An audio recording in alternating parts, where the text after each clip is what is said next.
This is Ten Hag, and I'm gonna make him the world's best manager. And Ten Hag has a dream, and it's to win the Champions League. But because of Ten Hag's incredible managerial skills, he's nowhere near this dream. And since Manchester United aren't even in the Champions League, Ten Hag's gonna have to work really hard. But first of all, we have to find a new club for Ten Hag, because Man United are definitely not the team to make Ten Hag a world-class manager. Everton are actually showing a lot of interest in Ten Hag, and they actually just got some new owners, so I think it would be a perfect fit to give him enough time and money to build a team that can eventually win the Champions League. Despite the fact the new owners being filthy rich, they only gave Ten Hag 47 million to spend on transfers, probably because they didn't want Ten Hag buying another Anthony. So we're gonna have to be really smart with our transfer business. And the Everton squad is not good at all. Half of them are not even good enough to play in the Europa League. But we only have enough money to strengthen two positions, and I think it should be right back and right wing. And after transfer listing half a dozen players, we were only able to sell 9 by the end of the transfer window, which left us with 113 millions to spend on brand new signings. And our first signing of the Ten Hag era is Chukwueze for £51 million.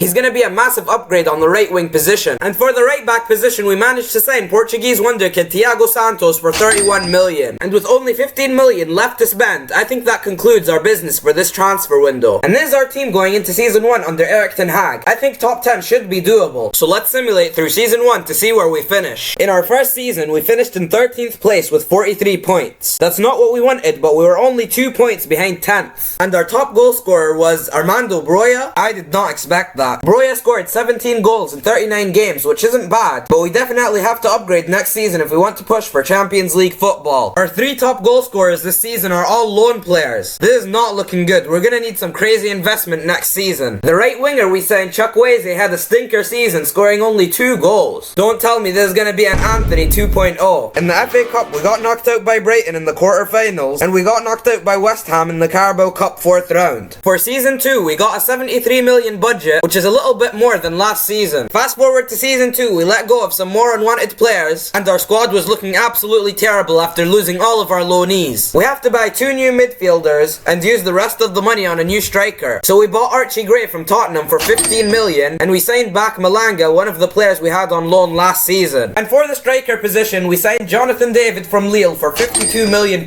which makes him Everton's most ever expensive signing. And there's our squad going into season 2. This is actually really decent. If we don't get top 10 with the squad, it's all on Ten Hag. The first team is actually really good, but the bench is awful. So let's simulate through season 2 to see how well we do. In the Premier League, we finished in 10th place with 56 points. We were 13 points away from qualifying to the Champions League. Our top goal scorer was Jonathan David, getting 24 goals in 40 games. He actually had an incredible first season. And this season, Chukwueze done a lot better, getting 12 goals and 7 assists. In both the FA Cup and Carabao Cup, we got knocked out super early by championship clubs. So let's move on to season 3 and try to push for Champions League football. Season 3 is starting off terribly because they gave us less money to spend than last season. And to make it even worse, there are rumours of Ten Hag getting sacked. We have to make sure our signings are on point this season, because if we don't, I think we might actually lose our job. So this season I bought a Turkish centre back for 20 million, and we went all out and spent 40 million on Brentford's Fabio Carvalho. This is our team going into season 3, and I think we can actually get a place in Europe with the squad. Everyone in this team is a 77 or higher. So let's simulate through season 3 to see where we finish. In the Premier League, we finished in 6th place with 66 points. We were only 7 points away from Champions League football. We made it to the FA Cup semi-final, but we got knocked out by our rivals Liverpool. And our top goal scorer was Jonathan David once again, getting 26 goals. And our team's overall has drastically improved this season. But as we were getting ready for season 4,